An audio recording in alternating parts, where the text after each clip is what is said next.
ಇದಕ್ಕೆ ನಾವು ಕೃಷ್ಣ ಕಥಾಮೃತ ಅನ್ನೋ ಒಂದು ಹೆಸರು ಕೊಟ್ಟಿರೋದು. ಈ ಕೃಷ್ಣ ಕಥಾಮೃತ ಈ ಕಾರ್ಯಕ್ರಮ ನೆಕ್ಸ್ಟ್ ಬರುವಂತಹ ಕೆಲವು 11-12 ದಿನಗಳವರೆಗೆ ಪ್ರತಿದಿನ ರಾತ್ರಿ 9ರಿಂದ 9:30ವರೆಗೆ ಇದನ್ನ ಮಾಡಲಿಕ್ಕೆ ನಮ್ಮ ಯೋಜನೆ ಉಂಟು. ಇದರಲ್ಲಿ ಅನೇಕ ಭಾಗಗಳುಂಟು. ಈ ಪ್ರಸ್ತುತ 12 ದಿನಗಳಲ್ಲಿ ನಾವು ಮೊದಲ ಭಾಗವನ್ನ ಶ್ರೀಕೃಷ್ಣನ ಬಾಲ್ಯ ಲೀಲೆಗಳನ್ನ, ಮುಖ್ಯವಾಗಿ ಶ್ರೀಕೃಷ್ಣ ಅವನ ಜನ್ಮದಿಂದ 3.5 ವರ್ಷಗಳ ಕಾಲ ಅವನು ಏನೇನು ಲೀಲೆಗಳನ್ನ, ವಿಶೇಷವಾಗಿ ವೃಂದಾವನದಲ್ಲಿ ಅವನು ಏನು ಆ ಲೀಲೆಗಳನ್ನ ಪ್ರದರ್ಶಿಸಿದ, ಎಲ್ಲ ಲೋಕವನ್ನ ಆಕರ್ಷಿಸಿದ, ಅದರ ಬಗ್ಗೆ ಚರ್ಚೆಯನ್ನು ನಾವು ನೋಡೋಣ. ತಮ್ಮೆಲ್ಲರಿಗೂ ನಾನು ಮತ್ತೆ ಸ್ವಾಗತವನ್ನ ಕೋರ್ತಾ ನಾನು ಈ ಸೇವೆಯನ್ನ ಸರಿಯಾಗಿ ನೆರವೇರಿಸಲಿಕ್ಕೆ ನಾನು ಗುರುಗಳಿಗೆ ಮತ್ತೆ ವಿಶೇಷವಾಗಿ ಸ್ವಾಮಿ ಶ್ರೀಲ ಪ್ರಭುಪಾದರಿಗೆ ನನ್ನ ಪ್ರಾರ್ಥನೆಯನ್ನು ಅರ್ಪಿಸ್ತಾ ಪ್ರಾರ್ಥನಾ ಮಂತ್ರಗಳನ್ನ ಹೇಳ್ತಾ ಪ್ರಾರಂಭ ಮಾಡ್ತಾ ಇದ್ದೀನಿ. ತಾವು ಕೂಡ ನನ್ನ ಜೊತೆ ಪ್ರಾರ್ಥನಾ ಮಂತ್ರದಲ್ಲಿ ಭಾಗಿಯಾಗಬಹುದು. ಓಂ ಅಜ್ಞಾನ ತಿಮಿರಾಂಧಸ್ಯ ಜ್ಞಾನಾಂಜನ ಶಲಾಖಯ ಚಕ್ಷುರುನ್ಮೀಲಿತಂ ಯೇನ ತಸ್ಮೈ ಶ್ರೀ ಗುರವೇ ನಮಃ. ನಮಃ ಓಂ ವಿಷ್ಣುಪಾದಾಯ ಕೃಷ್ಣಪ್ರೇಷ್ಠಾಯ ಭೂತಲೆ ಶ್ರೀಮತೆ ಭಕ್ತಿವೇದಾಂತ ಸ್ವಾಮಿನ್ನಿತಿ ನಾಮಿನೆ. ನಮಸ್ತೆ ಸಾರಸ್ವತೆ ದೇವೆ ಗೌರವಾಣಿ ಪ್ರಚಾರಿಣೆ ನಿರ್ವಿಶೇಷ ಶೂನ್ಯವಾದಿ ಪಾಶ್ಚಾತ್ಯ ದೇಶ ತಾರಿಣೆ. ಹೇ ಕೃಷ್ಣ ಕರುಣಾ ಸಿಂಧೋ ದೀನಬಂಧೋ ಜಗತ್ಪತೆ ಗೋಪೇಶ ಗೋಪಿಕಾ ಕಾಂತ ರಾಧಾಕಾಂತ ನಮೋಸ್ತುತೆ. ಜಯ ಶ್ರೀ ಕೃಷ್ಣ ಚೈತನ್ಯ ಪ್ರಭು ನಿತ್ಯಾನಂದ ಶ್ರೀ ಅದ್ವೈತ ಗದಾಧರ ಶ್ರೀವಾಸಾದಿ ಗೌರಭಕ್ತ ವೃಂದ. ಹರೇ ಕೃಷ್ಣ ಕೃಷ್ಣ ಕೃಷ್ಣ ಹರೇ ಹರೇ, ಹರೇ ರಾಮ ರಾಮ ರಾಮ ಹರೇ ಹರೇ. ಮೂಕಂ ಕರೋತಿ ವಾಚಾಲಂ ಪಂಗುಂ ಲಂಘಯತೆ ಗಿರಿಂ ಯತ್ಕೃಪಾತಮಹಂ ವಂದೇ ಶ್ರೀ ಗುರುಂ ದೀನತಾರಿಣಂ. ಹರೇ ಕೃಷ್ಣ. ಎಲ್ಲ ಭಕ್ತರಿಗೆ ಮತ್ತೊಮ್ಮೆ ನಾನು ನನ್ನ ನಮನಗಳನ್ನು ಸಲ್ಲಿಸ್ತಾ ಈ ಭಾಗವತದ ಚರ್ಚೆಯನ್ನ ಪ್ರಾರಂಭ ಮಾಡ್ತಾ ಇದ್ದೀನಿ. ಭಗವಾನ್ ಶ್ರೀಕೃಷ್ಣನ ಲೀಲೆಗಳನ್ನ ನಾವು ವೇದಶಾಸ್ತ್ರಗಳಲ್ಲಿ ಅನೇಕ ಭಾಗದಲ್ಲಿ ನಾವು ಕೇಳ್ತೀವಿ, ನೋಡ್ತೀವಿ. ಶ್ರೀಮದ್ ಭಾಗವತ ಮಹಾಪುರಾಣ ತುಂಬಾ ವಿಶೇಷವಾದ ಗ್ರಂಥ. ಯಾಕೆಂದ್ರೆ ಈ ಗ್ರಂಥದಲ್ಲಿ ಶ್ರೀಕೃಷ್ಣನ ವಿಷಯವಾಗಿ ತುಂಬಾ ವಿಸ್ತಾರವಾಗಿ ಚರ್ಚೆಯಾಗಿದೆ. ತಮಗೆಲ್ಲ ತಿಳಿದಿರೋ ಹಾಗೆ ಶ್ರೀಮದ್ ಭಾಗವತ ಗ್ರಂಥ ಇದು ಇಬ್ಬರು ಮಹಾನ್ ವ್ಯಕ್ತಿಗಳ ನಡುವೆ ಆದಂತಹ ಒಂದು ಸಂವಾದ. ಶುಕದೇವ ಗೋಸ್ವಾಮಿ, ವ್ಯಾಸನ ಮಗ ಇವನು. ಶುಕದೇವ ಗೋಸ್ವಾಮಿ ಮಹಾನ್ ಭಕ್ತ, ಪರಮ ವಿರಕ್ತ. ಅಷ್ಟೇ ಭಗವಂತನಲ್ಲಿ ಪ್ರೇಮ ಕೂಡ ಅವನು. ಪರೀಕ್ಷಿತ ಮಹಾರಾಜ, ಪಾಂಡವರ ಮೊಮ್ಮಗ ಇವನು. ಅರ್ಜುನನ ಮಗನಾದಂತಹ ಅಭಿಮನ್ಯುವಿನ ಮಗ ಇವನು. ಪರೀಕ್ಷಿತ ಮಹಾರಾಜ. ಇವರಿಬ್ಬರೂ ಕೂಡ ಆ ಗಂಗಾ ನದಿಯ ತೀರದಲ್ಲಿ ಭೇಟಿಯಾಗಿದ್ದಾರೆ. ಸಂದರ್ಭ, ಪರೀಕ್ಷಿತ ಮಹಾರಾಜನಿಗೆ ಒಂದು 7 ದಿನದ ಮರಣದ ಶಾಪ ತಟ್ಟಿದೆ. ಆ 7 ದಿನದಲ್ಲಿ ಅವನು ಈಗ ಇನ್ನೇನು ಅಸುನೀಗೋನಿದ್ದಾನೆ, ಶರೀರವನ್ನು ತೊರೆಯಬೇಕಾಗಿದೆ. ಅದು ಆಗೋದೇ ಇದೆ. ಆದರೆ ಆ ಸಮಯವನ್ನ ಅವನು ಹೇಗೆ ಉಪಯೋಗ ಮಾಡ್ದ, ಅದನ್ನ ಹೇಗೆ ಬಳಸಿಕೊಂಡ ಅನ್ನೋದನ್ನ ನಾವು ಸರಿಯಾಗಿ ಗಮನಿಸ್ಬೇಕು. 7 ದಿನಗಳು ಅವನು ಸತತವಾಗಿ ಭಗವಂತನ ಕುರಿತಾಗಿ ಶ್ರವಣವನ್ನ ಮಾಡ್ತಾನೆ ಈ ಶುಕಮುನಿಗಳಿಂದ. ತುಂಬಾ ವಿಶೇಷವಾದದ್ದು ಇದು. ಆ ಶುಕಮುನಿಗಳಿಂದ ಈ ಚರ್ಚೆಯನ್ನು ಅವನು ಮಾಡ್ತಾ ಇದ್ದಾನೆ. ಆ ಚರ್ಚೆ, ಅವನು ಪ್ರಶ್ನೆಗಳನ್ನ ಕೇಳ್ತಾನೆ, ಅನೇಕ ರೀತಿಯ ಪ್ರಶ್ನೆಗಳನ್ನ ಕೇಳ್ತಾನೆ. ಈ 7 ದಿನಗಳಲ್ಲಿ ಅನೇಕ ಅವತಾರಗಳ ಬಗ್ಗೆ, ಅನೇಕ ತತ್ವಗಳ ಬಗ್ಗೆ ಪ್ರಶ್ನೆಗಳನ್ನ ಕೇಳ್ದ. ಶುಕಮುನಿಗಳು ಪ್ರಶ್ನೆಗೆ ತಕ್ಕಂತೆ ಉತ್ತರ ನೀಡ್ತಾ. ಈ ಚರ್ಚೆ 4ನೇ ದಿನಕ್ಕೆ ಬಂದಾಗ ಅವನು ಶ್ರೀ ಕೃಷ್ಣನ ಕುರಿತಾಗಿ ಕೇಳುವಂತಹ ಪ್ರಶ್ನೆಗಳು ಅವು ಈ ಕೃಷ್ಣನ ವಿಷಯದ ಅಂಶಗಳಾಗ್ತವೆ, ಕಾರಣಗಳಾಗ್ತವೆ. ನಾವು ಇಲ್ಲಿ ನಮಗೆಲ್ಲ ಪ್ರಸ್ತುತಪಡಿಸ್ತಾ ಇರುವಂತಹ ಈ ಕೃಷ್ಣ ಕಥಾಮೃತ ಇದು ಶ್ರೀಮದ್ ಭಾಗವತ ಪುರಾಣದ 10ನೇ ಸ್ಕಂದವನ್ನ ಆಧರಿಸಿ ನಾವು ಇಲ್ಲಿ ತಮಗೆಲ್ಲ ಇದನ್ನ ನೀಡ್ತಾ ಇದ್ದೀವಿ. ಅದರಲ್ಲೂ ಕೂಡ ಈ ಮೊದಲ ಭಾಗ ಬಾಲಕೃಷ್ಣ ತುಂಬಾ ಆಕರ್ಷಕವಾದಂತಹ ಭಾಗ. ಯಾಕೆಂದ್ರೆ ಶ್ರೀಕೃಷ್ಣನ ಬಾಲ್ಯ ಲೀಲೆಗಳನ್ನ ಯಾರು ತಾನೇ ಸವದಿಲ್ಲ, ಎಲ್ಲರಿಗೂ ಪ್ರಿಯವಾದದ್ದು ಅಲ್ವೇ? ಅದರಲ್ಲಿರುವಂತಹ ಆ ತುಂಟತನ, ಅದರಲ್ಲಿರುವಂತಹ ಮನೋಹರವಾದಂತಹ ಅಂಶಗಳು, ಭಗವಂತನ ಲೀಲೆಗಳು ಎಷ್ಟು ಮನೋಹರವಾಗಿ ಅವನ ಎಲ್ಲ ಕಾರ್ಯಗಳನ್ನ ಮಾಡ್ದ, ಎಲ್ಲ ಭಕ್ತರ ಜೊತೆ ವ್ಯವಹರಿಸ್ತಾ ಅವುಗಳನ್ನ ನಾವು ಕಾಣುರಿದ್ದೀವಿ. ಸೊ ಈ ಬಾಲಕೃಷ್ಣ ಈ ಭಾಗದಲ್ಲಿ ಈ ಚರ್ಚೆ ಪ್ರಾರಂಭ ಆಗೋದು 10ನೇ ಸ್ಕಂದದ ಪ್ರಾರಂಭದಲ್ಲಿ. ಸೊ ಬನ್ನಿ ಆ ಸಮಯದಲ್ಲಿ ಏನಾಗ್ತಾ ಇತ್ತು ಅನ್ನೋದನ್ನ ನಾವೀಗ ನೋಡೋಣ. ಸೊ ನಮ್ಮ ಪರೀಕ್ಷಿತ ಮಹಾರಾಜ ಈಗ 4ನೇ ದಿನದಲ್ಲಿ ಅವನು ಭಾಗವತವನ್ನ ಕೇಳ್ತಾ ಇದ್ದಾನೆ. ಇದಕ್ಕೂ ಮುಂಚೆ ಶುಕಮುನಿಗಳು ಸೂರ್ಯವಂಶ ಮತ್ತೆ ಚಂದ್ರವಂಶ, ಭೂಮಿಯಲ್ಲಿ ಅಥವಾ ಬ್ರಹ್ಮಾಂಡವನ್ನ ಆಳುವಂತಹ 2 ಮುಖ್ಯ ರಾಜವಂಶಗಳು ಸೂರ್ಯವಂಶ, ಚಂದ್ರವಂಶ. ತಮಗೆಲ್ಲ ನೆನಪಿರಬಹುದು, ಸೂರ್ಯವಂಶದಲ್ಲಿ ಭಗವಂತನ ಒಂದು ಪ್ರಸಿದ್ಧ ಅವತಾರವೇ ಪ್ರಕಟವಾಯಿತು, ಶ್ರೀರಾಮಚಂದ್ರ. ಸೂರ್ಯ ಕುಲದ ತಿಲಕ ಅಂತ ಅವನಿಗೆ ಹೇಳ್ತಾರೆ. ಚಂದ್ರವಂಶದಲ್ಲಿ ಶ್ರೀಕೃಷ್ಣನ ಪ್ರಾಕಟ್ಯವಾಯಿತು ಅಲ್ವೇ? ಸೊ ಈ ವರ್ಣನೆಯನ್ನ ಮಾಡುವಾಗ, ವಂಶಾವಳಿಯನ್ನ ವರ್ಣನೆ ಮಾಡುವಾಗ ಸಂಕ್ಷೇಪವಾಗಿ ಶುಕಮುನಿಗಳು ಹೇಳ್ಬಿಟ್ಟು ಅದನ್ನ ಕಂಪ್ಲೀಟ್ ಮಾಡಿಬಿಟ್ರು. ಕೃಷ್ಣ ಅವನು ಚಂದ್ರವಂಶದಲ್ಲಿ ವಸುದೇವನ ಮಗನಾಗಿ ಹುಟ್ಟಿದ, ಅವನು ಈ ಕಾರ್ಯಗಳನ್ನ ಮಾಡ್ದ ಅಂತ 2 ಶ್ಲೋಕದಲ್ಲಿ ಕೃಷ್ಣ ಲೀಲೆಯನ್ನ ಪೂರ್ತಿಯಾಗಿ ಹೇಳ್ಬಿಟ್ಟು ಅವ್ರ ಮುಂದೆ ಹೋಗಿ ಮುಗೀತು ವಿಷಯ ಅಂತ ಹೇಳಿ ಅಲ್ಲಿಗೆ ಅವರು ಸುಮ್ಮನಾದ್ರು. ಆದ್ರೆ ಪರೀಕ್ಷಿತ ಅವನು ಇನ್ನಷ್ಟು ಕೇಳಬೇಕಂತ ಆಸೆ ಇತ್ತು. ತಮ್ಗೆಲ್ಲ ಹೇಗೆ ಕೃಷ್ಣನ ಬಗ್ಗೆ ಕೇಳಲಿಕ್ಕೆ ಅಂತ ಇಚ್ಛೆ ಇಟ್ಟು ತಾವೆಲ್ಲ ಇಲ್ಲಿ ಜೊತೆಯಾಗಿದ್ದೀರಿ, ಸೇರಿದ್ದೀರೋ, ಹಾಗೆ ಪರೀಕ್ಷಿತ ನೋಡಿ ಆ 7 ದಿನದಲ್ಲಿ 4 ದಿನ ಅವನು ಏನು ಒಂದು ಗುಟುಕು ನೀರು ಕುಡ್ದಿಲ್ಲ, ಒಂದು ತುತ್ತು ಅನ್ನ ತಿಂದಿಲ್ಲ, ರಾತ್ರಿ ದಿನ ಪೂರ್ತಿ ಅವನು ಭಗವಂತನ ಕುರಿತಾಗಿ ಕೇಳ್ತಾ ಇದ್ದಾನೆ. ಆದ್ರೆ ಅವನಲ್ಲಿ ಎಷ್ಟು ಆಸಕ್ತಿ, ಎಷ್ಟು ಅವನಲ್ಲಿ ಭಗವಂತನ ಕುರಿತಾಗಿ ಜಿಜ್ಞಾಸೆ, ಅದನ್ನ ಅವನು ವಿಸ್ತಾರವಾಗಿ ಸುದೀರ್ಘವಾಗಿ ಕೇಳುವಂತಹ ಅವನ ಅಭಿಲಾಷೆ ಉಂಟು. ಅವನು ಹರಿಕಥೆ ಅಥವಾ ಕೃಷ್ಣನ ಕಥೆಯನ್ನ ಕೇಳಲಿಕ್ಕೆ ಅವನು ಮನಸ್ಸಿನಲ್ಲಿ ಯಾವ ರೀತಿಯಾದಂತಹ ಒಂದು ದೃಢತೆ ಇತ್ತು, ನಿಶ್ಚಯ ಇತ್ತು, ಅದನ್ನ ಅವನೇ ಒಂದು ಶ್ಲೋಕದ ಮೂಲಕ ಹೇಳ್ತಾನೆ. ತುಂಬಾ ಪ್ರಸಿದ್ಧವಾದಂತಹ ಶ್ಲೋಕ ಇದು. ಭಾಗವತದ 10ನೇ ಸ್ಕಂದದಲ್ಲಿ ಕೃಷ್ಣ ಲೀಲೆಯ ಪ್ರಾರಂಭದಲ್ಲಿ ಬರುವಂತಹ ಶ್ಲೋಕ ಇದು.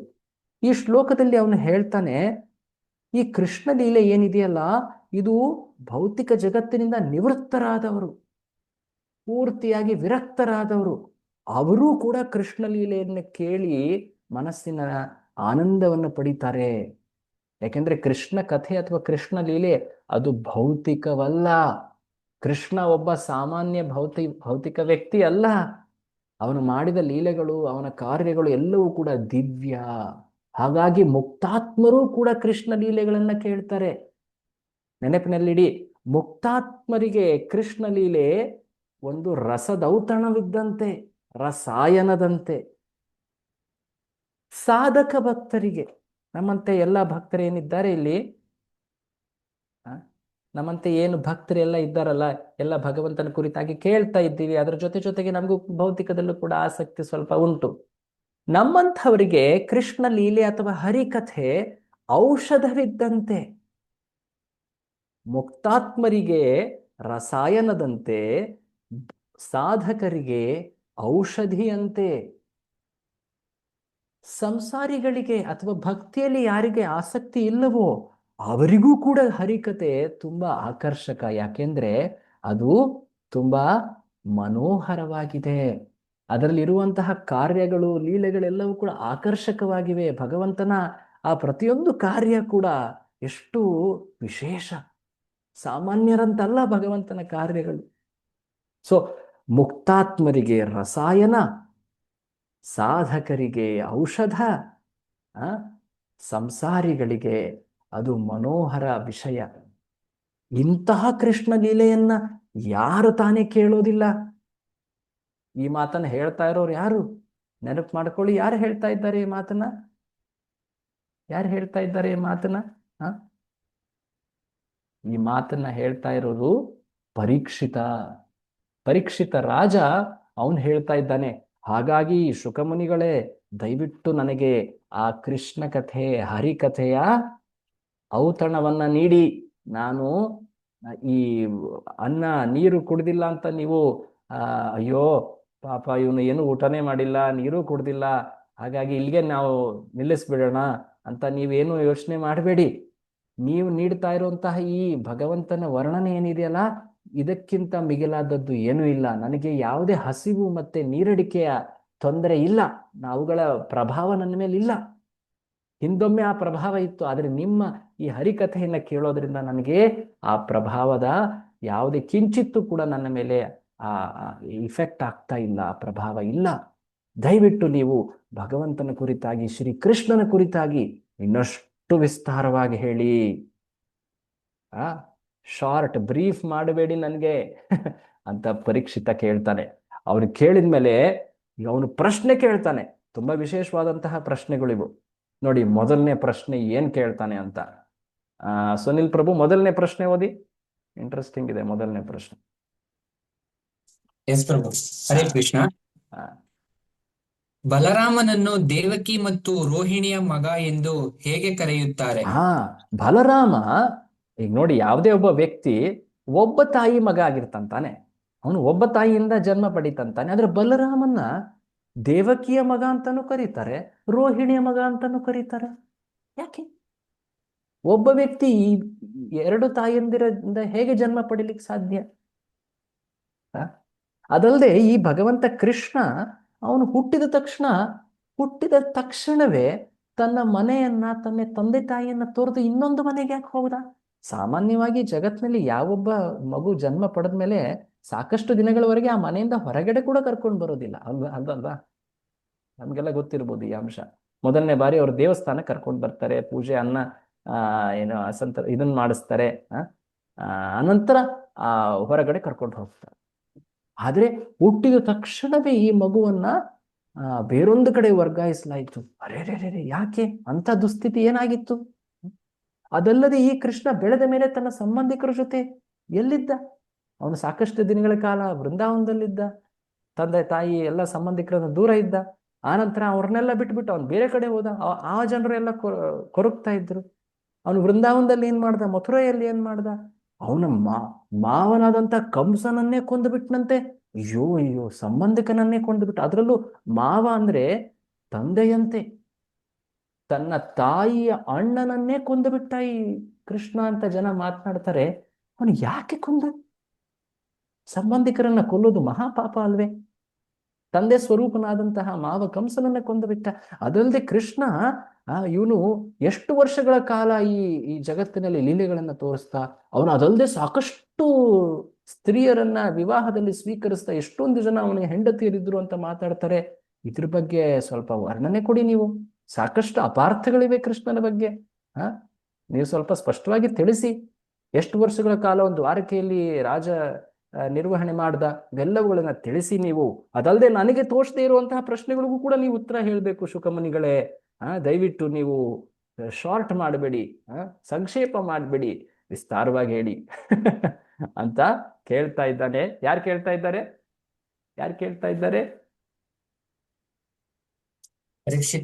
ಪರೀಕ್ಷಿತ ರಾಜ ಕೇಳ್ತಾ ಇದ್ದಾನೆ. ನೋಡಿ, ಈ ರೀತಿಯಾದಂತಹ ಜಿಜ್ಞಾಸೆ ಅಥವಾ ಉತ್ಸುಕತೆ ಇರಬೇಕು ಭಗವಂತನ ವಿಷಯವಾಗಿ ಕೇಳೋ ಸಂದರ್ಭದಲ್ಲಿ. ಸೊ ಹಾಗೆ ಕೇಳಿದ ಮೇಲೆ ಈಗ ಶುಕಮುನಿ ಭಗವಂತನ ಪ್ರಾಕಟ್ಯ, ಶ್ರೀಕೃಷ್ಣನ ಜನ್ಮದ ಮುಂಚೆ ಇದ್ದಂತಹ ಸಂದರ್ಭ ಏನಿತ್ತು ಅನ್ನೋದನ್ನ ಈಗ ವರ್ಣನೆ ಮಾಡ್ತಾ. ಏನಾಗ್ತಾ ಇತ್ತು ಆ ಸಮಯದಲ್ಲಿ? ಆ ಸಮಯ ದ್ವಾಪರ ಯುಗದ ಸಮಯ. ಆ ದ್ವಾಪರ ಯುಗದ ಸಮಯದಲ್ಲಿ ಕೂಡ ನೋಡಿ, ಪ್ರತಿ ಯುಗದಲ್ಲೂ ಕೂಡ ಅಧರ್ಮ ಅನ್ನೋದು ಒಂದೊಂದು ಸಮಯದಲ್ಲಿ ತುಂಬಾ ಅತಿರೇಕಕ್ಕೆ ಹೋಗ್ಬಿಡತ್ತೆ. ಕೆಲವೊಮ್ಮೆ ನಾವು ಯೋಚನೆ ಮಾಡ್ತೀವಿ, ಈಗಲೇ ಈ ಸಮಯದಲ್ಲಿ ಅಧರ್ಮ ಹೆಚ್ಚಾಗ್ಬಿಟ್ಟಿದೆ ಹಾಗೆ ಹೀಗೆ ಅಂತ. ಅಲ್ಲ, ಹಿಂದೆ ಕೂಡ ಸಾಕಷ್ಟು ಬಾರಿ, ಇನ್ಫ್ಯಾಕ್ಟ್ ಸತ್ಯಯುಗದಲ್ಲೂ ಕೂಡ, ದ್ವಾಪರ ಯುಗದಲ್ಲೂ ಕೂಡ, ತ್ರೇತಾಯುಗದಲ್ಲೂ ಕೂಡ ಅಧರ್ಮ ಎಷ್ಟೊಂದು ಹೆಚ್ಚಿತ್ತು. ಕಲಿಯುಗದಲ್ಲಿ ಯಾಕೆ ಹೆಚ್ಚಾಗೋದಿಲ್ಲ? ಅಲ್ವೇ? ಸೊ ದ್ವಾಪರದಲ್ಲಿ ಅಧರ್ಮ ಅತಿಯಾದಾಗ, ವಿಶೇಷವಾಗಿ ರಾಜರಾದವರು ಪ್ರಜೆಗಳನ್ನ ರಕ್ಷಿಸ್ಬೇಕು. ಪ್ರಜೆಗಳನ್ನ ಶೋಷಣೆ ಮಾಡ್ತಾ, ಅಧರ್ಮವನ್ನ ಹೆಚ್ಚಿಸ್ತಾ, ವಿಶೇಷವಾಗಿ ಭಗವಂತನ ದೇವ ಕಾರ್ಯಗಳನ್ನ ತಡೆ ಹಿಡಿದು ಋಷಿಗಳಿಗೆ ಸಂಕಷ್ಟಗಳನ್ನ ಕೊಡ್ತಾ, ಪೀಡಿಸ್ತಾ, ಸ್ತ್ರೀಯರ ಮೇಲೆ, ಮಕ್ಕಳ ಮೇಲೆ, ಭಕ್ತರ ಮೇಲೆ, ಹಸುಗಳ ಮೇಲೆ ದೌರ್ಜನ್ಯಗಳನ್ನ ಮಾಡ್ತಾ ಇದ್ದಾಗ, ಆಗ ಭೂಮಿ ಏನಿದ್ದಾಳೆ ತುಂಬಾ ಮರಗುತ್ತಾಳೆ, ತುಂಬಾ ನೋವನ್ನ ಅನುಭವಿಸ್ತಾಳೆ. ಅಧರ್ಮಿಗಳು ಜಗತ್ತಿನಲ್ಲಿ ಹೆಚ್ಚಾದಾಗ ಭೂತಾಯಿಗೆ ತುಂಬಾ ನೋವಾಗುತ್ತೆ. ಭೂಮಿಯ ಮೇಲೆ ನೋವು, ಭೂತಾಯಿಗೆ ನೋವಾಗೋದು ಹೆಚ್ಚು ಜನಸಂಖ್ಯೆಯಿಂದಲ್ಲ. ಆಕೆಯೇ ಎಷ್ಟಾದ್ರೂ ಜನರನ್ನ ಕೂಡ ಅವಳು ಧಾರಣೆ ಮಾಡಬಹುದು, ಎಷ್ಟೇ ಸಂಖ್ಯೆ ಇದ್ರೂ ಕೂಡ. ಆದರೆ ಯಾವಾಗ ಆ ಜನರು ಅಧರ್ಮವನ್ನ ಮಾಡ್ತಾರೋ, ಭಗವಂತನ ಭಕ್ತಿಯ ವಿರುದ್ಧ ಹೋಗ್ತಾರೋ, ಅವರ ಭಾರವನ್ನ ಅವಳಿಗೆ ಸಹಿಸ್ಲಿಕ್ಕೆ ಆಗೋದಿಲ್ಲ. ಅಷ್ಟು ಅವಳು ನೊಂದು, ಅವಳು ಉಪಾಯವನ್ನ ಹುಡುಕ್ತಾ ಬ್ರಹ್ಮನ ಬಳಿಗೆ ಹೋಗ್ತಾಳೆ. ಆ ಸಂದರ್ಭಕ್ಕೆ ಧರ್ಮಗ್ಲಾನಿ ಅಂತ ಹೇಳ್ತಾರೆ. ಭಗವದ್ಗೀತೆಯಲ್ಲಿ ಕೃಷ್ಣ ಹೇಳಿದ್ದಾನೆ, ವಿಶೇಷವಾದಂತಹ ಶ್ಲೋಕ 4ನೇ ಅಧ್ಯಾಯದಲ್ಲಿ, ತಾವೆಲ್ಲ ಕೇಳಿರ್ತೀರ. ಯದಾ ಯದಾ ಹಿ ಧರ್ಮಸ್ಯ ಗ್ಲಾನಿರ್ಭವತಿ ಭಾರತ ಅಭ್ಯುತ್ಥಾನಮಧರ್ಮಸ್ಯ ತದಾತ್ಮಾನಂ ಸೃಜಾಮ್ಯಹಂ. ಯಾವಾಗ ಧರ್ಮದ ಗ್ಲಾನಿ ಆಗುತ್ತೋ, ಯಾವಾಗ ಅಧರ್ಮ ಹೆಚ್ಚಾಗತ್ತೋ, ಹೇ ಅರ್ಜುನ, ಭರತವಂಶ ಅರ್ಜುನ, ನಾನು ಪ್ರಕಟನಾಗ್ತೀನಿ. ನಾ ಏನ್ ಮಾಡ್ತೀನಿ? ಅರ್ಜುನನಿಗೆ ಕೃಷ್ಣ ಹೇಳ್ತಾನೆ, ಪರಿತ್ರಾಣಾಯ ಸಾಧೂನಾಂ ವಿನಾಶಾಯ ಚ ದುಷ್ಕೃತಾಂ ಧರ್ಮ ಸಂಸ್ಥಾಪನಾರ್ಥಾಯ ಸಂಭವಾಮಿ ಯುಗೆ ಯುಗೆ. ಕೃಷ್ಣನಿಗೆ ಈ ಮಾತು, ಅವನು ಕೃಷ್ಣ ತಾನು ಬಂದು ಏನೆಲ್ಲ ಮಾಡ್ತೀನಿ ಅನ್ನೋದನ್ನ ಇಲ್ಲಿ ಹೇಳ್ತಾ ಇದ್ದಾನೆ. ಅವನು ಹೇಳ್ತಾನೆ, ನಾನು ಬಂದು ಸದ್ಭಕ್ತರ ರಕ್ಷಣೆಗೆ ನಿಲ್ತೇನೆ, ಆ ದುಷ್ಟರ ನಾಶಕ್ಕೆ ನಿಲ್ತೇನೆ, ಧರ್ಮದ ಸ್ಥಾಪನೆಯನ್ನ ಮಾಡ್ತೇನೆ. ಆ ಸಮಯ ಅದಾಗಿತ್ತು. ಅದು ಅವತಾರದ ಪ್ರಾಕಟ್ಯದ ಸಮಯವಾಗಿತ್ತು. ಆ ಸಮಯದಲ್ಲಿ ಭಗವಂತನ ಅವತಾರದ ಅಪೇಕ್ಷೆಯಲ್ಲಿ ಭೂತಾಯಿ ಬ್ರಹ್ಮನ ಬಳಿ ಹೋಗ್ತಾಳೆ. ಒಂದು ಹಸುವಿನ ರೂಪದಲ್ಲಿ ಹೋಗ್ತಾಳೆ. ಹಸುವನ್ನ ಕಂಡರೆ ಎಲ್ಲರಿಗೂ ಮನಸ್ಸಲ್ಲಿ ವಾತ್ಸಲ್ಯ ಅಥವಾ ಕರುಣೆ ಅನ್ನೋದು ಹೊರಹೊಮ್ಮುತ್ತೆ. ಅದರಲ್ಲೂ ಕೂಡ ಕೊರಗ್ತಾರ ಹಸುವನ್ನ ಕಂಡರೆ ಯಾವ ನಿರ್ದಯಿ ವ್ಯಕ್ತಿಯೂ ಕೂಡ ಅವನ ಹೃದಯ ಕರಗಿ ಹೋಗುತ್ತೆ. ಆ ಹಸುವಿನ ರೂಪದಲ್ಲಿ ಅವಳು ಬ್ರಹ್ಮನ ಬಳಿ ಹೋಗಿದ್ದಾಳೆ. ಬ್ರಹ್ಮನಿಗೆ ತನ್ನ ಸ್ಥಿತಿಯನ್ನ ವರ್ಣಿಸ್ತಾಳೆ. ಬ್ರಹ್ಮ ಏನು ದಿಕ್ಕನ್ನು ತೋಚದೆ ಅವನು ಎಲ್ಲ ದೇವತೆಗಳನ್ನ ಸೇರಿಸ್ಕೊಂಡು, ವಿಶೇಷವಾಗಿ ಇಂದ್ರ, ಚಂದ್ರ, ವರುಣ, ಶಿವ ಎಲ್ಲರನ್ನ ಜೊತೆ ಮಾಡಿ ತಾನೂ ಕೂಡ ಭಗವಂತನ ಧಾಮವಾದಂತಹ ಈ ಬ್ರಹ್ಮಾಂಡದಲ್ಲಿಯೇ ಇರುವಂತಹ ಶ್ವೇತ ದ್ವೀಪಕ್ಕೆ ತೆರಳುತ್ತಾನೆ. ಆ ಶ್ವೇತ ದ್ವೀಪ ಅದು ವಿಶೇಷವಾದಂತಹ ಒಂದು ಗ್ರಹ. ಅಲ್ಲಿ ಭಗವಂತ ಕ್ಷೀರೋದಕ ಹಾಲಿನ ಸಾಗರದಲ್ಲಿ ಅನಂತ ಶೇಷನ ಮೇಲೆ ದಿವ್ಯ ನಿದ್ರೆಯಲ್ಲಿ ತೊಡಗಿದ್ದಾನೆ. ಯಾರೂ ಕೂಡ ಅವನನ್ನ ಕಾಣಲಿಕ್ಕೆ ಆಗೋದಿಲ್ಲ. ಬ್ರಹ್ಮ ಎಲ್ಲ ದೇವತೆಗಳನ್ನ ಸೇರಿಸಿಕೊಂಡು ಆ ಕ್ಷೀರ ಸಾಗರದ ತೀರದಲ್ಲಿ ಕೂತ್ಕೊಂಡು ಧ್ಯಾನಿಸ್ತಾನೆ. ಅನೇಕ ವೇದ ಮಂತ್ರಗಳಿಂದ ಭಗವಂತನನ್ನ ಧ್ಯಾನಿಸಿದಾಗ ಭಗವಂತನ ವಾಣಿ ಅವನಿಗೆ ಕೇಳಿಸುತ್ತೆ. ದರ್ಶನವಾಗೋದಿಲ್ಲ. ಇದನ್ನ ನೆನಪಿಡಿ. ದರ್ಶನವಾಗದಿದ್ರು ಭಗವಂತನ ವಾಣಿಯನ್ನ ಕೇಳಿದ ಮೇಲೆ ಅದೇ ವಾಣಿಯನ್ನ ಬ್ರಹ್ಮ ಎಲ್ಲ ದೇವತೆಗಳಿಗೆ ತಿಳಿಸ್ತಾನೆ. ಏನದು ವಾಣಿ? ಸುನಿಲ್ ಪ್ರಭು ಓದಿ. ಎಸ್ ಪ್ರಭು. ಭಗವಂತನಿಗೆ ಭೂಮಿಯ ಸ್ಥಿತಿಗತಿ ತಿಳಿದಿದೆ. ಭೂದೇವಿ, ಭಗವಂತ ಎಲ್ಲವನ್ನು ತಿಳಿದವನು, ಸರ್ವಜ್ಞ ಅವನು. ಅವನಿಗೆ ಗೊತ್ತುಂಟು ಭೂಮಿಯಲ್ಲಿ ಏನು ಸ್ಥಿತಿಯಾಗಿದೆ ಅಂತ. ಅವನು ಒಂದು ಆದೇಶವನ್ನು ನೀಡಿದ್ದಾನೆ ಎಲ್ಲ ದೇವತೆಗಳಿಗೆ. ಏನದು? ಓದಿ. ನೀವೆಲ್ಲರೂ ಯದು ಮತ್ತು ವೃಷ್ಣಿ ವಂಶಗಳಲ್ಲಿ ಕಾಣಿಸಿಕೊಳ್ಳುತ್ತೀರಿ. ನೀವೆಲ್ಲರೂ ಕೂಡ ಯದು ಮತ್ತೆ ವೃಷ್ಣಿ ವಂಶದಲ್ಲಿ ಜನ್ಮ ಪಡೆಯಿರಿ. ದೇವತೆಗಳ ಪತ್ನಿಯರು ಸಹ ಇದೇ ರೀತಿ ಜನ್ಮ ತಾಳಬೇಕು. ನಿಮ್ಮ ಪತ್ನಿಯರು ಕೂಡ ನಿಮ್ಮ ಜೊತೆ ಜನ್ಮವನ್ನ ಪಡೆಯಬೇಕು. ಅದಲ್ಲದೆ ವಿಶೇಷವಾಗಿ ಹೇಳ್ತಾನೆ ಭಗವಂತ ಶ್ರೀ ಕೃಷ್ಣ ಹೇಳ್ತಾ ಇದ್ದಾನೆ ಆ ವಿಷ್ಣುವಿನ ರೂಪದಲ್ಲಿ. ಅವನು ಹೇಳ್ತಾ ಇದ್ದಾನೆ, ನನ್ನ ಲೀಲೆಗಳಲ್ಲಿ ಸದಾ ಇರುವಂತಹ ಸಂಕರ್ಷಣ, ಚತುರ್ವ್ಯೂಹದಲ್ಲಿರುವಂತಹ ಸಂಕರ್ಷಣ, ವಾಸುದೇವ ಸಂಕರ್ಷಣ ಪ್ರದ್ಯುಮ್ನ ಅನಿರುದ್ಧ ಅಲ್ಲವೇ ಚತುರ್ವ್ಯೂಹ ಅಂದ್ರೆ. ಅದರಲ್ಲಿ ಸಂಕರ್ಷಣ ಬಲರಾಮನಾಗಿ ಕಾಣಿಸ್ಕೊಳ್ತಾನೆ. ನಂತರ ನನ್ನ ಲೀಲೆಯ ಯೋಗ ಮಾಯೆ ವಿಷ್ಣು ಮಾಯೆ ಅವಳೂ ಕೂಡ ಈ ನನ್ನ ಲೀಲೆಯಲ್ಲಿ ಭಾಗವಹಿಸಲಿಕ್ಕೆ ಅವತರಿಸ್ತಾಳೆ. ಶೀಘ್ರವೇ ನಾನು ಕೂಡ ಪ್ರಕಟನಾಗಲಿದ್ದೇನೆ, ಚಿಂತೆ ಪಡಬೇಡಿ. ನೀವು ನಿಮ್ಮ ಕಾರ್ಯಗಳನ್ನು ಮುಂದುವರಿಸಿರಿ. ಈ ಆಶ್ವಾಸನೆಯನ್ನು ಕೇಳಿದ ಮೇಲೆ ಭೂದೇವಿ ವಾಪಸ್ ತನ್ನ ಕಾರ್ಯದಲ್ಲಿ ತೊಡಗ್ತಾಳೆ. ದೇವತೆಗಳೆಲ್ಲ ಭಗವಂತನ ಅವತಾರದ ಅಪೇಕ್ಷೆಯಲ್ಲಿ ಕಾಲವನ್ನ ಕಳೀತಾ ಇದ್ದಾರೆ. ಅತ್ತ ಭೂಲೋಕದಲ್ಲಿ ದುಷ್ಟರು, ರಾಕ್ಷಸರು, ಅನೇಕ ಧರ್ಮ ವಿರೋಧಿಗಳು ಶಿಷ್ಟರ ಮೇಲೆ ಅನೇಕ ದೌರ್ಜನ್ಯವನ್ನ ಮಾಡ್ತಾ ಇದ್ದಾರೆ. ರಾಜರ ಪಾತ್ರದಲ್ಲಿ ಅವರು ಅಧರ್ಮವನ್ನ ಮಾಡ್ತಾ ಇದ್ದಾರೆ. ಅಲ್ಲೊಂದು ದೊಡ್ಡ ವಿಜೃಂಭಣೆಯಿಂದ ಒಂದು ವಿವಾಹ ನಡೀತಾ ಇದೆ. ಆ ವಿವಾಹ ಯದುವಂಶದ ವಿವಾಹ. ವೃಷ್ಣಿ ವಂಶ ಮತ್ತೆ ಭೋಜ ವಂಶದ ವರ ಮತ್ತೆ ವಧುಗಳ ಮಧ್ಯೆ ನಡೀತಾ ಇರುವಂತಹ ವಿವಾಹ.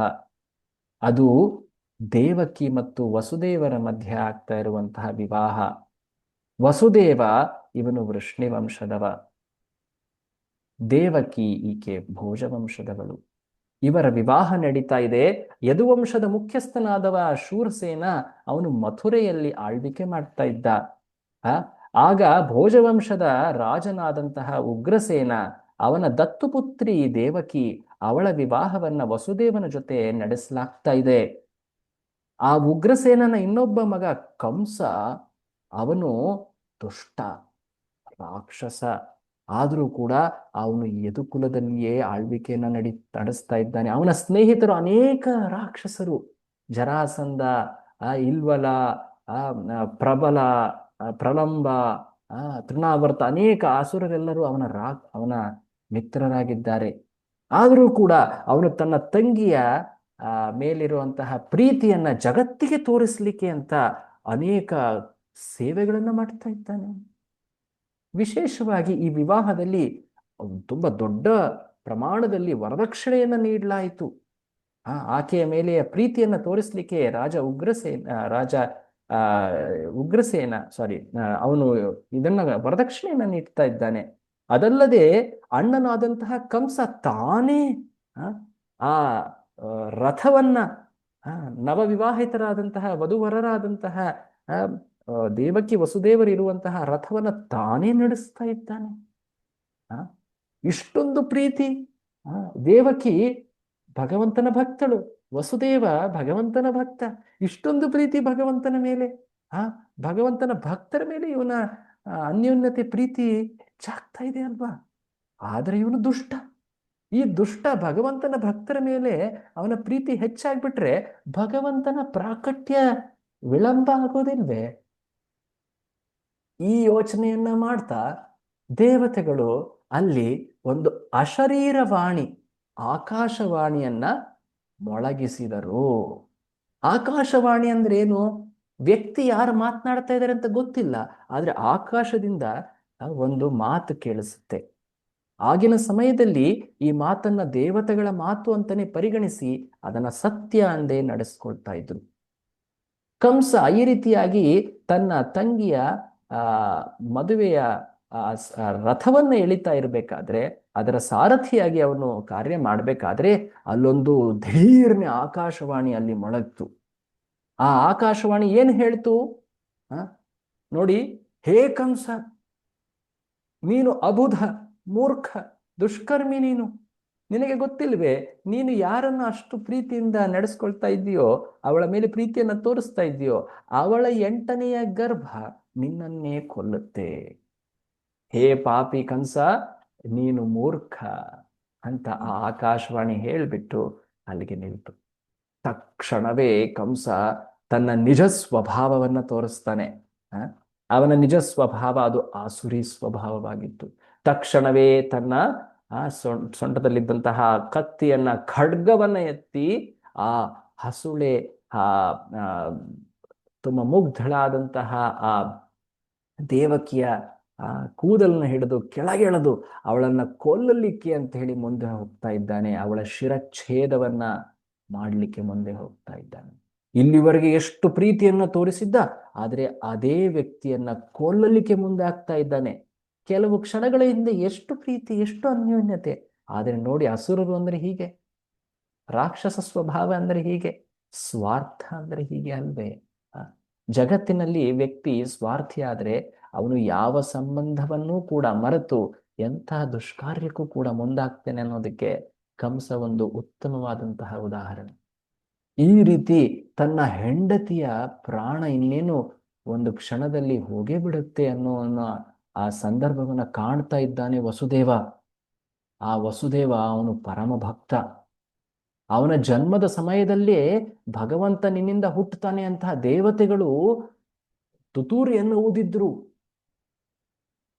ಆದರೆ ಅವನು ಈ ಅನಾಹುತವನ್ನು ಕಂಡು ತಕ್ಷಣವೇ ಸಮಯ ಉಚಿತ ಪ್ರಜ್ಞೆಯನ್ನ ನಡೆಸ್ಕೊಳ್ತಾ ಆ ಕಂಸನನ್ನ ಸಂತೈಸಲಿಕ್ಕೆ ಅನೇಕ ಮಾತುಗಳನ್ನ ಹೇಳ್ತಾನೆ. ಅನೇಕ ರೀತಿಯಲ್ಲಿ ಕಂಸನಿಗೆ ಬುದ್ಧಿವಾದವನ್ನು ಹೇಳಲಿಕ್ಕೆ ಪ್ರಯತ್ನ ಮಾಡ್ತಾ ಇದ್ದಾನೆ. ಆ ವಸುದೇವ ಹೇಳ್ತಾನೆ, ಹೇ ಕಂಸ, ನೀನು ಭೋಜಕುಲದ ಶಿರೋಮಣಿ, ನೀನು ಅಂತಹ ಭೋಜಕುಲದ ಶಿರೋಮಣಿ ಆದವನು ಇಂತಹ ಪಾಪಕೃತ್ಯವನ್ನು ಮಾಡಿದ್ರೆ ನಿನ್ನ ಕುಲಕ್ಕೆ ಕೆಟ್ಟ ಹೆಸರಾಗೋದಿಲ್ವೇ? ಭೋಜವಂಶದವನು ತನ್ನ ತಂಗಿಯನ್ನೇ ಕೊಂದುಬಿಟ್ಟ ಅನ್ನೋ ಒಂದು ಅಪಕೀರ್ತಿ ನಿನ್ನ ಮೇಲೆ ಬರೋದಿಲ್ವೇ? ಅದಲ್ಲದೆ ಇವಳು ನಿನ್ನ ಶತ್ರುವಿನ ತಾಯಿ ಆಗೋಳಿದ್ದಾಳೆ ಅಂತ ಆಕಾಶವಾಣಿ ಹೇಳ್ತಾಳ್ವೆ. ನಿನ್ನನ್ನು ಕೊಲ್ಲುವವನು ಈ ತಾಯಿ, ಈ ನಿನ್ನ ತಾಯಿಯ ತಂಗಿಯಿಂದ ಹುಟ್ಟುತ್ತಾನೆ ಅಂತ ಆಕಾಶವಾಣಿ ಹೇಳ್ತಲ್ವೇ? ಆದ್ರೆ ಅವಳು ಸ್ತ್ರೀ ಅಲ್ವಾ, ಅವಳು ನವವಿವಾಹಿತಳಲ್ವಾ? ಅವಳನ್ನ ಕೊಂದ್ರೆ ನಿನಗೆ ಅಧರ್ಮ ತಟ್ಟತ್ತಲ್ವಾ, ಪಾಪ ತಟ್ಟತ್ತಲ್ವಾ?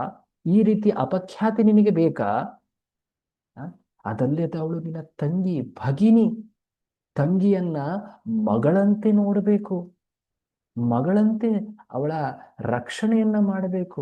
ತಂದೆ ಆದವನು ಮಗಳನ್ನೇ ಕೊಲ್ಲೋದು ಸರಿಯೇ? ಹೀಗೆ ಆ ಪ್ರಶ್ನೆ ಮಾಡ್ತಾ ಇದ್ದಾನೆ ವಸುದೇವ.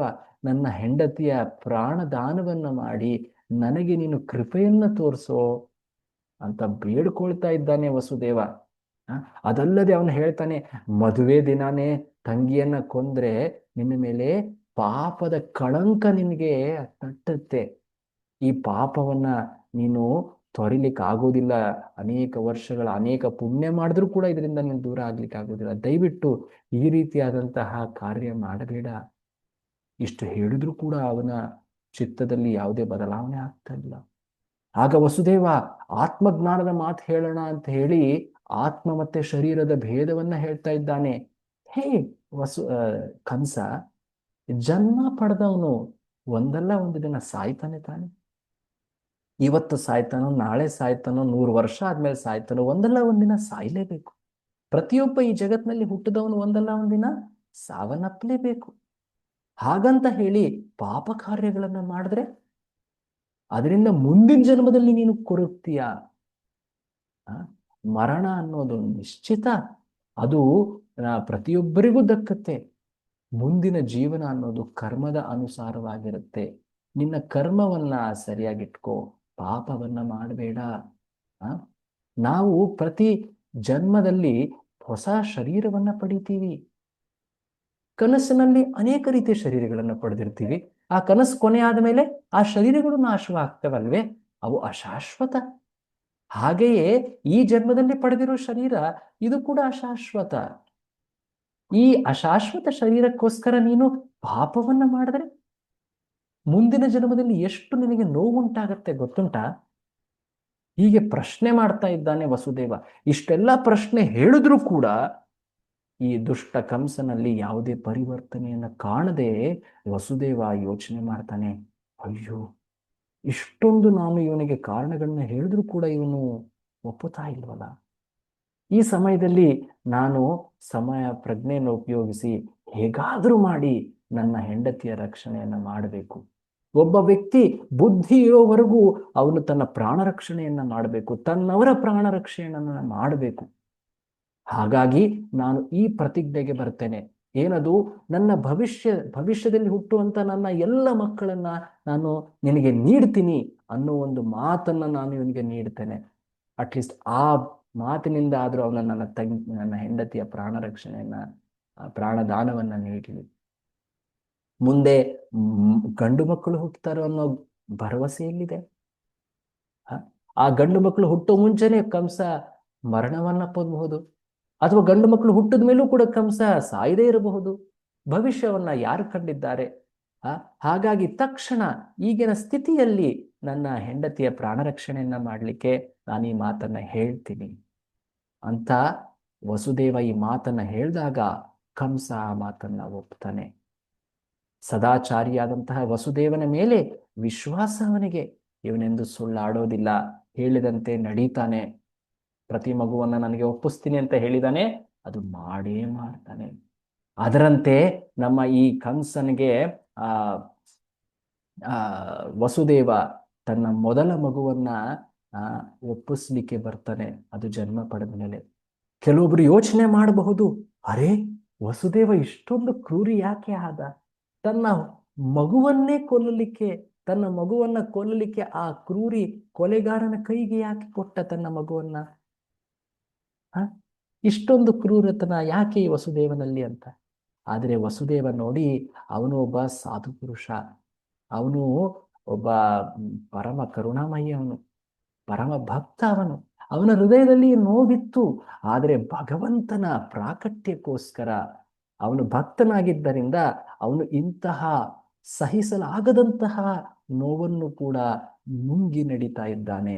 ಸತ್ಯದ ಪಾಲನೆಯಲ್ಲಿ ಅವನು ನಿಷ್ಠೆ ಇದೆ. ಅಂತಹ ಸತ್ಪುರುಷರು, ಸಾಧು ಜನರ ಆ ಹೃದಯವನ್ನು ನೋಡಿ ಎಷ್ಟೇ ನೋವಾದರೂ ಅದನ್ನು ನೋವುಂಡು ಮುನ್ನಡೀತಾರೆ. ಅದೇ ಬುದ್ಧಿವಂತರಾದಂತಹವರು, ಭಕ್ತರಾದವರು, ಅವರು ಪರಮ ಸ್ವತಂತ್ರರಾಗಿರ್ತಾರೆ. ಅವರು ಯಾರ ಮೇಲೆಯೂ ಕೂಡ ನಿರ್ಭರರಾಗೋದಿಲ್ಲ.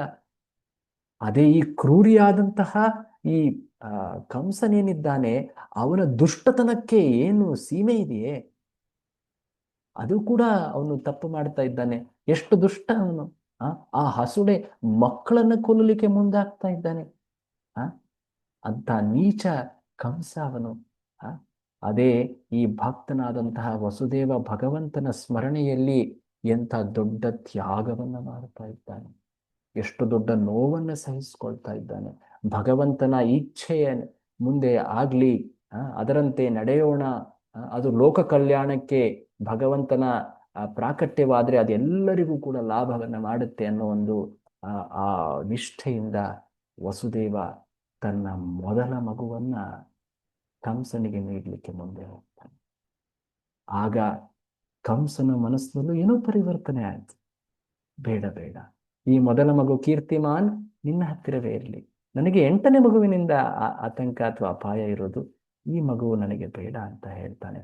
ಆದರೆ ವಸುದೇವನಿಗೆ ಗೊತ್ತಿತ್ತು, ಅಸುರನ ಮನಸ್ಸು ಚಂಚಲ, ಎಷ್ಟು ದಿನ ತಾನೇ ಅವನು ಈ ರೀತಿಯ ಧಾರಣೆ ನಿಲ್ಲಕ್ಕೆ ಸಾಧ್ಯ? ಅದಲ್ಲದೆ ಈ ಮಾತನ್ನು ಕೇಳಿದ ಮೇಲೆ ನಾರದರಿಗೂ ಕೂಡ ಸಂಶಯ ಬಂದ್ಬಿಡ್ತು. ಅರೆ, ವಸುದೇವ ಈ ರೀತಿ ಅವನು ನಿರಾಕರಿಸಿಬಿಟ್ರೆ, ಮಕ್ಕಳನ್ನು ಕೊಲ್ಲದೆ ಬಿಟ್ಟುಬಿಟ್ರೆ, ಅವನ ಈ ಕಾರ್ಯದಿಂದ ಅವನ ಈ ಪಾಪ ಕಾರ್ಯಗಳು ಕಡಿಮೆ ಆಗ್ಬಿಟ್ರೆ ಕೃಷ್ಣನ ಪ್ರಾಕಟ್ಯ ವಿಳಂಬವಾಗ್ಬಿಡುತ್ತೆ. ಹಾಗಾಗಿ ಅಲ್ಲಿ ನಮ್ಮ ನಾರದರು ಬಂದು ಭಗವಂತನ ಪ್ರಾಕಟ್ಯವನ್ನ ಬೇಗನೆ ಮಾಡಲಿಕ್ಕೆ ಅವರು ಬಂದು ಕಂಸನಿಗೆ ಹೇಳ್ತಾರೆ, ಕಂಸ, ಯಾವ ಮಗುವೂ ಕೂಡ ಆ ವಿಷ್ಣುವಾಗಬಹುದು.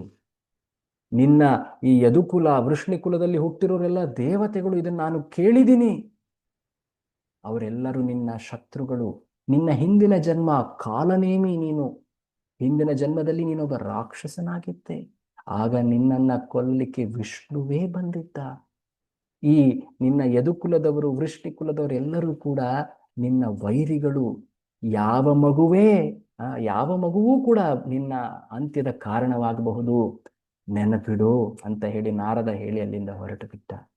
ಆಗ ತಕ್ಷಣವೇ ಮತ್ತೆ ಆ ಮಗುವನ್ನ ಕರೆಸಿ ಆ ಕಂಸ ಆ ಹಸುಳೆಯನ್ನ ಬಂಡೆಯ ಮೇಲೆ ಎತ್ತಿ ಹಾಕಿ ಆ ಮಗುವನ್ನ ಕೊಲ್ತಾನೆ. ಹೀಗೆ ಅವನು ಒಂದಾದ ಮೇಲೆ ಒಂದು 6 ಮಕ್ಕಳನ್ನ ಕೊಂದ. ತನ್ನ ದುಷ್ಟ ಮಿತ್ರರ ಸಲಹೆಯಂತೆ ಅವನು ಎಲ್ಲ ತನ್ನ ಯದು ವೃಷ್ಟಿ ವಂಶಸ್ಥರನ್ನ ಕಾರಾಗೃಹದಲ್ಲಿರಿಸಿದ. ಅವನಿಗೆ ಹೆದರಿ ಎಲ್ಲ ಯದುಗಳು ವೃಷ್ಣಿಗಳು ಅಲ್ಲಿಂದ ದೂರ ಹೋಗಿಬಿಟ್ರು. ತನ್ನ ತಂದೆಯನ್ನೇ ಅವನು ಜೈಲಿಗೆ ವರ್ಗಾವಣೆ ಮಾಡಿಬಿಟ್ಟ, ಜೈಲಿನಲ್ಲಿ ಕಾರಾಗೃಹ ಬಂಧಿತರಾಗಿ ಮಾಡಿಬಿಟ್ಟ. ಇದಾದ ಮೇಲೆ ಅವನು ಅಲ್ಲಿದ್ದಂತಹ ಎಲ್ಲ ಭಕ್ತರನ್ನ ಪೀಡಿಸ್ತಾ ಇದ್ದಾನೆ. ಹೀಗೆ ಅಧರ್ಮ ಹೆಚ್ಚಾಗಿದೆ. ಈ ರೀತಿಯ ದುರಾಸೆ ಸ್ವಾರ್ಥದಲ್ಲಿ ತುಂಬಿರುವಂತಹ ಸ್ವಭಾವದವರು, ಅವರಿಗೆ ಸಂಬಂಧಗಳು, ಭಕ್ತಿ ಧರ್ಮ ಅನ್ನೋದರ ಪರಿವೆ ಉಂಟೆ? ಈ ಸಂದರ್ಭದಲ್ಲಿ 6 ಮಕ್ಕಳ ಹತ್ಯೆ ಆಗಿದೆ. ಈ 6 ಮಕ್ಕಳ ಹತ್ಯೆ ಆದ ಮೇಲೆ ಭಗವಂತನ ಅವತಾರದ ಅಪೇಕ್ಷೆಯಲ್ಲಿ ಎಲ್ಲ ಜಗತ್ತು ಕಾಯ್ತಾ ಇದೆ. ಆಗ ಭಗವಂತ ಪ್ರಕಟನಾಗ್ತಾನೆ. ಅವನ ಮುಂಚೆ 7ನೆಯ ಗರ್ಭದಲ್ಲಿ ಭಗವಂತನ ವಿಶೇಷ ವಿಸ್ತಾರವೂ ಪ್ರಕಟವಾಗ್ತದೆ, ಬಲರಾಮ. ಅದನ್ನ ನಾವು ನಾಳೆಯ ಚರ್ಚೆಯಲ್ಲಿ ನೋಡೋಣ. ಭಗವಂತ ಪ್ರಕಟನಾದ ಮೇಲೆ ಆ ದೇವಕಿಯ ಗರ್ಭದಲ್ಲಿರುವಂತಹ ಆ ಗರ್ಭ, ಭಗವಂತನ ಅವತಾರ ಗರ್ಭ, ಆ ಗರ್ಭಕ್ಕೆ ದೇವತೆಗಳೂ ಕೂಡ ಬಂದು ಸ್ತುತಿಯನ್ನು ಅರ್ಪಿಸಿದ್ರು. ಅದನ್ನು ವಿಶೇಷವಾಗಿ ಗರ್ಭಸ್ತುತಿ ಅಂತ ಹೇಳ್ತಾರೆ. ಶ್ರೀಕೃಷ್ಣ ಜನ್ಮಾಷ್ಟಮಿಯ ಸಮಯದಲ್ಲಿ ವಿಶೇಷವಾಗಿ ಗರ್ಭಸ್ತುತಿಯನ್ನ ಪಠಿಸಲಾಗತ್ತೆ, ಗಾಯನ ಮಾಡಲಾಗತ್ತೆ. ಇದನ್ನ ನಾವು ನಾಳೆ ಚರ್ಚೆ ಮಾಡೋಣ. ಈ ಚರ್ಚೆಯನ್ನ ಇಲ್ಲಿಗೆ ನಾನು ವಿರಾಮ ಮಾಡ್ತಾ ಇದ್ದೀನಿ. ತುಂಬ ಧನ್ಯವಾದ. ಹರೇ ಕೃಷ್ಣ. ತಮ್ಮೆಲ್ಲರಿಗೂ ಈ ಚರ್ಚೆಯ ವರ್ಣನೆಗೆ ತಮ್ಮೆಲ್ಲರಿಗೂ ನನ್ನ ಅಭಿನಂದನೆಗಳು. ತಾವೆಲ್ಲ ಇದರಲ್ಲಿ ಪಾಲ್ಗೊಂಡಿದ್ದೀರಾ. ನಾಳೆ ಈ ಚರ್ಚೆಯನ್ನು ನಾವು ಮುಂದೆ ಬರೆಸ್ತೇವೆ. ಈ ಚರ್ಚೆ ಕುರಿತಾದಂತಹ ರಸಪ್ರಶ್ನೆ ಅಥವಾ ಕ್ವಿಜ್ ಅನ್ನ ಇವತ್ತು ಇನ್ನು ಒಂದು ಅರ್ಧ ಗಂಟೆಯಲ್ಲಿ ಅಥವಾ ನಾಳೆ ಬೆಳಿಗ್ಗೆ ಅನ್ನೋ ಸಮಯದಲ್ಲಿ ಇದನ್ನ ನಾವು ನಿಮಗೆ ಪೋಸ್ಟ್ ಮಾಡ್ತೀವಿ. ಏನ್ ಚರ್ಚೆಯಲ್ಲಿ ನಿಮ್ಗೆ ಹೇಳಲಾಯಿತು ಅದರ ಮೇಲೆ ಕ್ವಿಜ್ ಇರುತ್ತೆ. ದಯವಿಟ್ಟು ಅದನ್ನು ಅಟೆಂಡ್ ಮಾಡಿ ಭಗವಂತನ ಕುರಿತಾಗಿ ಇನ್ನಷ್ಟು ನಿಮ್ಮ ತಿಳುವಳಿಕೆ ಮತ್ತೆ ಭಗವಂತನ ಕೃಪೆಯನ್ನ ಏರಿ. ತುಂಬ ಧನ್ಯವಾದ. ಹರೇ ಕೃಷ್ಣ.